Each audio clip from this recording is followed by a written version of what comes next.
Direct मुद्द्याचं बोलायचं सुरुवात करतो, बिकॉज बऱ्याच गोष्टींना आपण आतापर्यंत टच केलेलं आहे. परंतु जेव्हा आपण सुरुवातीला एक डेअरी फार्म टाकायचा असं मनामध्ये आपल्या येतं, तर त्यावेळेस कुठल्या प्रकारच्या गायी आपण ठेवायच्या, तर हा एक सर्वात मोठा आपल्या एक मनामध्ये प्रश्न येतो. आणि त्यासाठी म्हणून एक तुमचा निर्णय घेण्यासाठी तुम्हाला मदत व्हावी या दृष्टिकोनातून हे माझ्या एक प्रेझेंटेशन याच्यामध्ये असणार आहे. आणि यामध्ये आपल्या भारत देशामध्ये देशी गायी कोणत्या आहेत, त्यांची नावं काय आहेत, ते कुठे मिळतात, अशा पद्धतीने एक थोडंसं मी त्याच्यामध्ये संग्रहित केलेलं आहे. आणि त्याचबरोबर म्हशीसुद्धा, बिकॉज बऱ्याचदा काय आपल्या डोक्यामध्ये असं असतं की आपण गाय ठेवायची तर मग ती संकरित ठेवायची का देशी ठेवायची, की मग म्हैस ठेवायची असेल तर मग आपल्या भागामध्ये आपण कुठल्या प्रकारची म्हैस ठेवायची.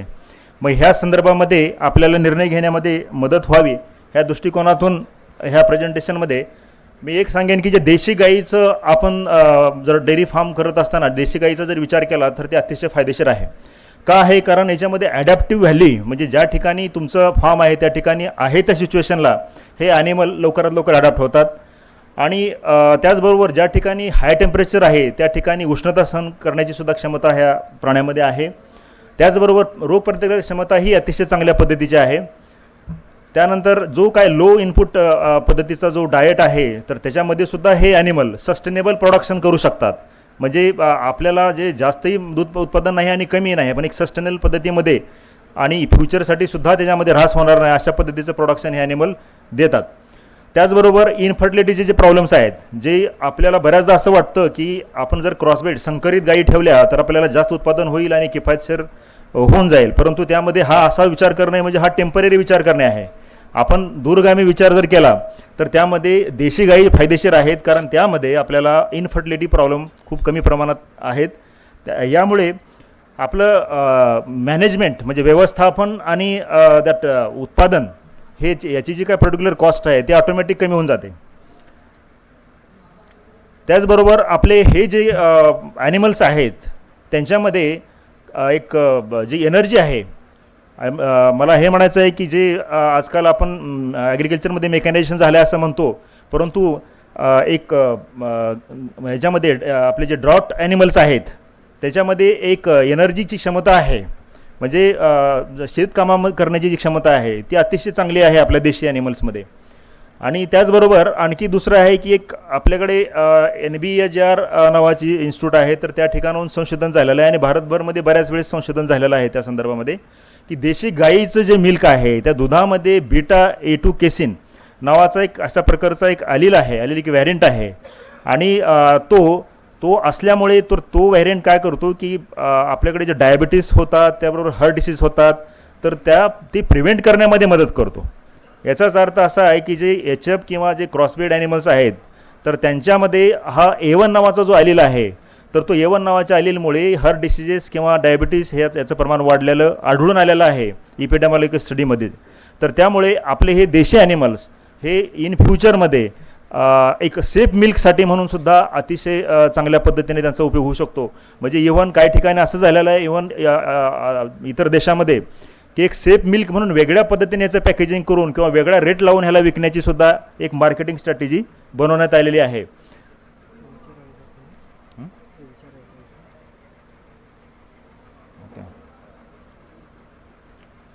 तर त्याचबरोबर दूध उत्पादनावर हे याचं जे उत्पादन आहे तर याच्यामध्ये जे मिल्क आहे ती सुद्धा अतिशय चवदार आहे. त्याचे जे बाय प्रोडक्ट्स आहेत ते आत्ताच अगोदरच्या आमच्या वक्त्यांनी सांगितलेलं की त्याच्यामध्ये अतिशय चांगल्या पद्धतीचे गुणधर्म आहेत आणि ॲट द सेम टाइम्स त्यांचे जे पर्टिक्युलर काय एक वैशिष्ट्य आहे, जसं इव्हन ते इतर काही दुर्धर रोगावरती सुद्धा त्यांचं मूत्र किंवा डंगवरती सुद्धा संशोधन चालू आहे आणि त्याचे यूज आहे. त्याचबरोबर आजच्या डेटमध्ये असं आहे की एक पर्टिक्युलर शेतकरी ज्याच्याकडे ऑलरेडी कमी लँड आहे आणि त्यामध्ये त्याला जर तो व्यवसाय करायचा असेल तर तो व्यवसाय करत असताना त्याच्या कुटुंबाला सुद्धा पोषक आहार त्याला देता आला पाहिजे. तर ह्या संदर्भामध्ये अशा प्रकारचे जर ॲनिमल त्या शेतकऱ्यांनी ठेवले तर ते ॲनिमल त्याच्याबरोबर जशा पद्धतीची एन्व्हायरमेंट आहे, ज्या पद्धतीचं ॲडव्हान्स वातावरण आहे त्या वातावरणामध्ये त्या शेतकऱ्याबरोबर ते ॲनिमल राहतात आणि त्याच्या कुटुंबाला ते संतुलित आहार आणि पोषण देतात. तर आपल्या देशाचं दूध उत्पादन जे आहे आपल्याला सर्वांना माहिती आहे की जगामध्ये 1 नंबर आहे त्याच्यामध्ये मिल्क प्रोडक्शनमध्ये. आणि 140 मिलियन टन मिल्क प्रोडक्शन आहे. त्याच्यामध्ये म्हशीचं दूध उत्पादन 51% त्याचा वाटा आहे, संकरितचाही तेवढाच वाटा आहे. परंतु माझं असं यामध्ये सांगणं आहे की देशी गाईचं जर आपण फार्म टाकले आणि देशी गाईचं जर आपण संगोपन केलं आणि देशी गाईची जर आपण प्रोपगेशन केलं, संख्या वाढवली, तर आपल्या ॲनिमल्सचं, आपल्या यापूर्वीसुद्धा आपण बहुतेक ऐकलेलं आहे की आपले ॲनिमल्स हे अतिशय जेनेटिकदृष्ट्या, आनुवंशिकदृष्ट्या अतिशय उत्कृष्ट आहेत. फक्त त्यामध्ये प्रॉब्लेम असा झालेला आहे की आपलं त्यांच्याकडे लक्ष नाही. तर संकरित गायीचे दूध उत्पादन करत असताना याच्यामध्ये एक मागच्या 25 वर्षापासूनचा एक स्टडी आहे, एक रिसर्च पेपर आहे. त्याच्यामध्ये असं सांगण्यात आलेलं आहे की एक जे क्रॉसब्रेड्स आहेत, संकरित ॲनिमल्स आहेत, त्यांचं जे मिल्क प्रोडक्शनचं एक लिमिट आहे 3000 हे अराउंड, हे मागच्या 25 वर्षापासून स्टॅटिक आहे, म्हणजे स्थिर आहे. तर याचा अर्थ काय की त्याच्यामध्ये आणखी वाढण्याची शक्यता आपल्याला मिळणार नाही. त्याचबरोबर संकरित गायीची जनन अक्षमता म्हणजे त्याच्यामध्ये ही जास्त आहे. 50% वीर्याची हे जे प्रमाणितता किंवा पथ हे खराब असते. तर त्यामुळे जसं एक आणखी हे उदाहरण जसं आहे की आपल्याच गीर ज्या इतर देशामध्ये गेल्यानंतर चांगल्या पद्धतीने मिल्क प्रोडक्शन देतात. मग आपल्या त्याचं उदाहरण म्हणजे 10,000 च्या अराउंड एका लॅक्टेशनमध्ये, म्हणजे एखाद्या म्हणजे दूध देण्याच्या कालावधीमध्ये 10,000 लिटरचं मिल्क प्रोडक्शन एक सरासरी देण्यात आलेलं आहे. तर ह्याच पद्धतीने आपण का करू शकणार नाही? इव्हन आपल्या देशामध्ये सुद्धा आपण तशा पद्धतीने आपण करू शकतो. परंतु यासाठी एक आपली स्ट्रॉंग ब्रीडिंग पॉलिसी आवश्यक आहे आणि ती इम्प्लिमेंट करत असताना शासनाबरोबर लोकांचा सुद्धा सहभाग तितकाच आवश्यक आहे. हे करत असताना जी देशी डेअरी आहे तिचं अराउंड 2,500 सध्याचं जे आहे उत्पादन क्षमता, तिला आपण एक्झॅक्टली डबल करू शकतो. इव्हन सध्या ज्या ठिकाणी ज्या ब्रीडिंग मेथड्स आहेत, सिलेक्टिव्ह मेथड्स आहेत, त्याचबरोबर ग्रेडिंग अपच्या मेथड आहेत. तर या करत असताना आपल्याला 1% जरी जेनेटिक गेन आपल्याला जर वर्षी मिळाला तरी आपण 100 वर्षामध्ये त्याचं डबल करू शकतो. परंतु ते जेनेटिक गेन वाढवणे हे आपल्या हातामध्ये आहे, कारण जिनोटाईप तेव्हाच एक्सप्रेस होऊ शकतो जेव्हा एन्व्हायरमेंट आपण त्याला व्यवस्थित करू, स्टेट ऑफ आर्ट मॅनेजमेंट आपण करू. तर अशा पद्धतीने जेनेटिक गेन जर आपण वाढवला तर आपलं हे 30 ते 40 वर्षामध्ये सुद्धा आपलं ह्या ज्या गायींचं जे दूध उत्पादन क्षमता आहे ती एक्झॅक्टली आपण डबल करू शकतो. म्हणजे 5,000 ही कॅपॅसिटी इव्हन आपल्या देशी गायींची सुद्धा होऊ शकते. तर हे सांगत असताना मला फक्त तुम्हाला एक ओव्हरव्ह्यू द्यायचा आहे की आपल्या किती प्रकारच्या आपल्या देशी गायी आहेत. तर याच्यामध्ये सर्वप्रथम ही साहिवाल नावाची देशी गाय. हे सांगत असताना मी अगोदर तुम्हाला आकडा सांगतो. आपल्या देशामध्ये NBJR नावाची जे ब्युरो आहे, त्या ब्युरोने टोटल 39 आपल्या देशी गायीच्या जातीचं डॉक्युमेंटेशन केलेलं आहे. मी फक्त देशी गायीवर बोलणार आहे. तर 39 देशी गायीच्या जाती आपल्या देशामध्ये टोटल काश्मीरपासून कन्याकुमारीपर्यंत ते फैललेले आहेत. आणि याच्यामध्ये आपल्या म्हशीच्या सुद्धा टोटल 13 म्हशींच्या ज्या प्रजाती आहेत त्यांचं डॉक्युमेंटेशन झालेलं आहे. तर त्यामुळे 39 आणि 13 हे अशा पद्धतीने हे देशी गोवंश आपला आहे. आणि यामध्ये साहिवालमध्ये प्रथम विण्याचे जे वय आहे ते 41 महिन्यामध्ये आहे. 2 वेतामधील अंतर 15.5 महिन्याचं आहे. तसं दूध उत्पादन क्षमता ही जे आपण अगोदर सांगितलेलीच आहे. त्याचबरोबर दुसरी आहे ही गीर आहे. आणि गीरसुद्धा एक सौराष्ट्र ह्या रिजनमध्ये सापडते. त्याचबरोबर रेड सिंधी ही बलुचिस्तान म्हणजे पूर्वीचा पाकिस्तान ह्या भागातून ही गाय मिळते. आणि हिचंही अतिशय दुधासाठी अतिशय चांगल्या पद्धतीची ही गाय आहे. आणि त्यानंतर थारपारकरचं जे दूध उत्पादन आहे ते अराउंड 1750 एका लॅक्टेशनमध्ये, म्हणजे एक तो दूध देण्याचा कालावधी त्याला आम्ही लॅक्टेशन म्हणतो. लॅक्टेशन म्हणजे लॅक्टेशन लेंथ, लॅक्टेशन पिरियड, हा दूध देण्याचा कालावधी तो अराउंड 280 ते 300 दिवसाचा असतो. तर त्या दिवसाचं उत्पादन आपण त्या ठिकाणी दिलेलं आहे. आणि मिनिमम मॅक्झिमम हे दिलेलं आहे. प्लस याच्यामध्ये आणखी एक दुसरा फरक असा आहे की डेअरी फार्मवरती आणि बाहेर ॲनिमल सोडल्यानंतर त्याच्यामध्ये आपल्याला किंवा फील्डवरचा आणि फार्मवरचा हे वेगळ्या पद्धतीनं आपण दूध उत्पादन आपल्याला मिळतं. त्यानंतर दुसरी एक जी गाय आहे ही सुद्धा दुधासाठी अतिशय चांगली आहे. ती आहे राठी. आणि ती बेसिकली बिकानेर, गंगानगर आणि जैसलमेर ह्या जिल्ह्यामध्ये राजस्थानच्या ती सापडते.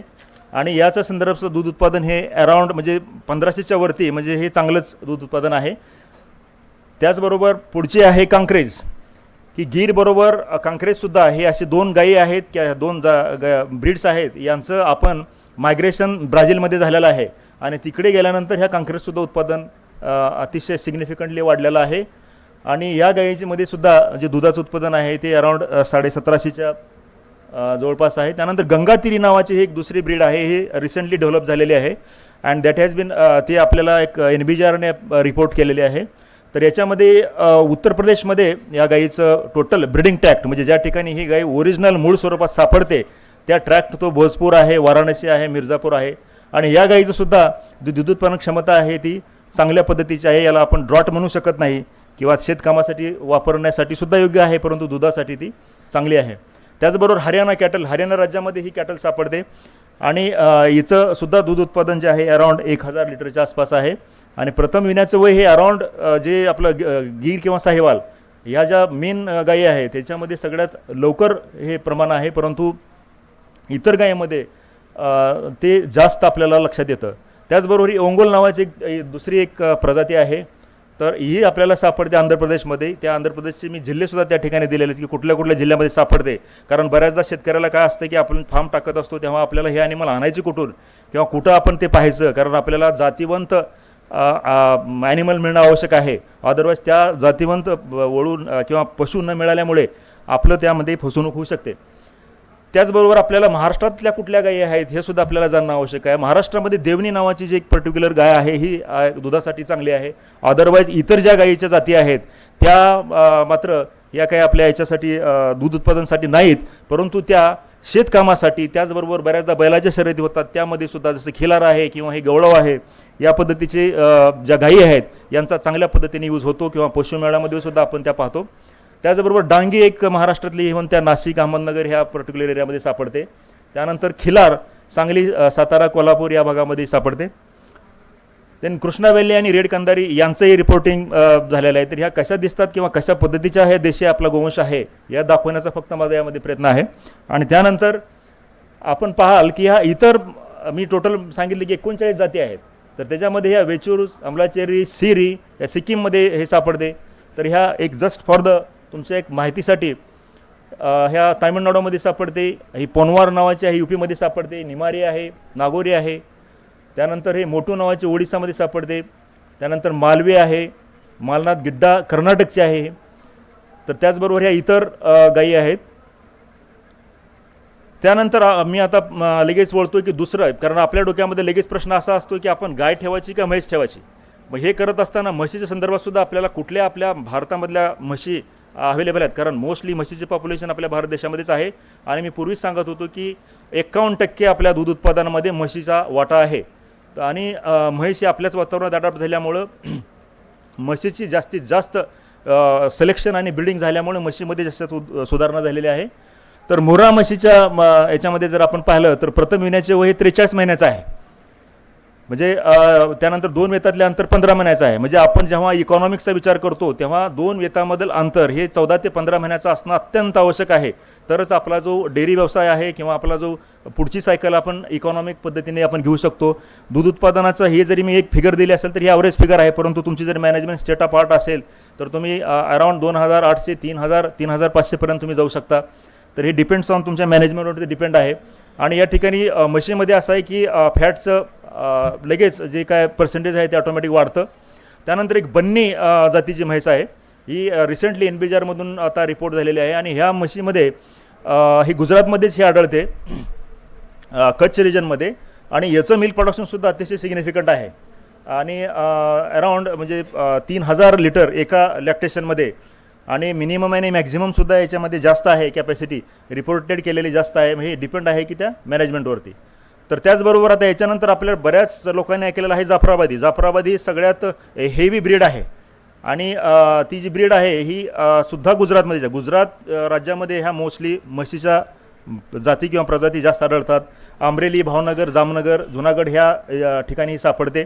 रिसेंटली या जाफराबादी म्हशीवर तर इव्हन DNA सिक्वेन्सिंग झालेलं आहे.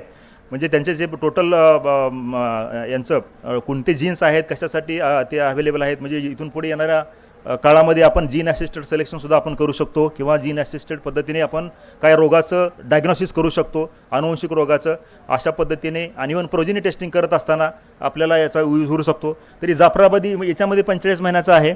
2 वेतातलं अंतर जे आहे ते 14 महिन्याचं आहे. म्हणजे ही सुद्धा एक अतिशय चांगल्या पद्धतीची म्हैस आहे. 2239 kg ही जे एक सरासरी उत्पादन आहे. आणि मिनिमम मॅक्झिमममध्ये सुद्धा मॅनेजमेंटनुसार फरक पडू शकतो, परंतु ह्या मी ॲव्हरेज फिगर दिलेल्या आहेत. आणि निश्चितच फॅट पर्सेंटेज हे सर्वच म्हशीमध्ये जास्त आहे. मेहसाणा ही एक आहे, मेहसाणा ही क्रॉसब्रेड आहे ॲक्च्युली. आणि प्रथम विण्याचे वय 43 महिने आहे. आणि त्याचबरोबर इतर जे दूध उत्पादनामध्ये ही सुद्धा चांगल्याच लेवलवरती जाते. अराउंड म्हणजे 2000च्या आसपास याची मिल्क प्रोडक्शन क्षमता आहे, परंतु त्या ठिकाणी मॅक्झिमममध्ये 3597पर्यंत आपण त्या ठिकाणी रिपोर्ट केलेली आहे. त्याचबरोबर नीली रावी हे एक आहे, ही सुद्धा फिरोजपूर आणि अमृतसर हे पंजाबमधील राज्यामध्ये त्या ज्या 2 जिल्ह्यामध्ये सापडते. त्याचबरोबर यामध्ये प्रथम येण्याचे वय आणि जे दूध उत्पादन आहे ते 1850 kg आहे. त्याचबरोबर पंढरपूर आपले महाराष्ट्रामध्ये, महाराष्ट्र हे म्हशीच्या बाबतीमध्ये एक 3 म्हशीच्या जाती महाराष्ट्रामध्ये आहेत. ही पंढरपुरी, या 3 जातीमध्ये पंढरपुरी अतिशय उत्कृष्ट आहे. पंढरपुरीचं जे दूध उत्पादन आहे ते 1791 एक रिपोर्ट झालेलं आहे सरासरी. परंतु आपण जर त्याच्यामध्ये आणखी सिलेक्शन आणि ब्रीडिंगमध्ये शास्त्रोक्त पद्धतीने जर आपण त्यामध्ये समजण्याचा प्रयत्न केला आणि अवलंबण्याचा प्रयत्न केला तर त्याच्यामध्ये आपण निश्चितच वाढ करू शकतो. आणि फॅट पर्सेंटेजही जास्त आहे. त्याचबरोबर सुरती नावाची एक इतर दुसरी ब्रीड आहे.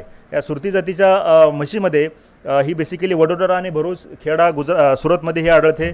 आणि ह्या म्हशीमध्ये सुद्धा दूध उत्पादन क्षमता म्हणजे 1500च्या वरती ज्या काय मिल्क प्रोडक्शन आहे ते आपण चांगलंच समजतो. त्याचबरोबर ही भदावरी नावाची एक म्हशीची जात आहे.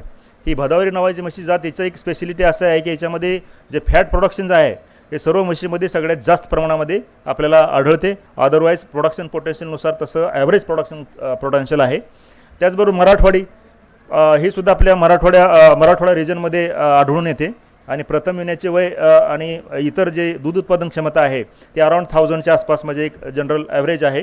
परंतु पंढरपुरी महाराष्ट्रामध्ये अराउंड 1 नंबरच्या मिल्क प्रोडक्शनसाठी प्रसिद्ध आहे.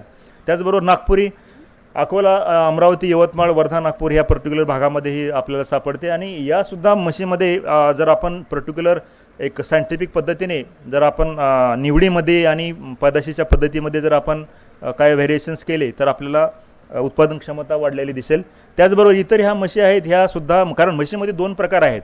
एक तर एक रिव्हर टाईप आणि स्वॅम टाईप याला असं म्हणतात, म्हणजे ज्या गोड्या पाण्यामध्ये जाऊन त्या डुंबण्याची त्यांची एक आवड असते, अशा म्हशी आहेत. आणि एक दुसऱ्या प्रकारच्या म्हशी आहेत, त्या दोन्हीमध्ये क्रोमोझोमचा, गुणसूत्राचा सुद्धा फरक असतो. तर यामध्ये ह्या ज्या आहेत म्हशी तर त्या उत्पादनासाठी नसून तर त्या इतर कामासाठी म्हणजे मेकॅनिकल वर्कसाठी चांगल्या आहेत.